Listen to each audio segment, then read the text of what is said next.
उचलेला असायचा माणूस.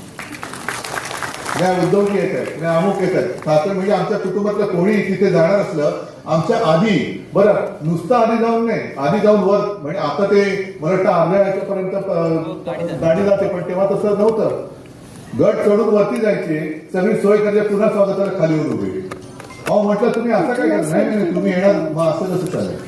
मग ते यथासांग सगळं दर्शन प्रसाद विसाद घेऊन सगळं मग आम्ही यायचो करत. तसं पाहिलं तर तो जो आता उल्लेख झाला लोकसभा निवडणूक, एक थोडक्यामध्ये एक संधी हुकली, नाहीतर एक इतिहास आणखी घडला असता.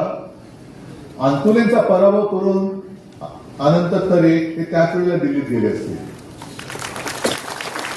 पण आधी आपली काही तयारी नव्हती. अचानक ठरलं, शिवसेना प्रमुखांनी सांगितलं आनंद लढ, राहिले उभे लढले. ही जी एक वृत्ती असते शिवसैनिकाची, ती त्यांच्यामध्ये ओतप्रोत भरलेली होती. आणि नंतर सुद्धा आपल्यामध्ये गद्दारी झाली. एक काळ असा होता शिवसेना आणि संकट, संकट आणि शिवसेना. म्हणजे इतरांवरची संकट शिवसेना दूर करते, पण शिवसेनेवरती काही कमी संकट नाही आली आतापर्यंत. प्रत्येक संकटामध्ये शिवसैनिक छातीचा पोट करून वाढवतो. साधारणतः 2005-06 तो सुमार असेल, आपण एका पाठोपाठ एक पोटनिवडणुका हरत होतो आणि श्रीवर्धनची पोटनिवडणूक लागली. मी तिथे जात होतो, प्रचाराला जात होतो. माझ्या बहुतेक प्रत्येक प्रचार दौऱ्यात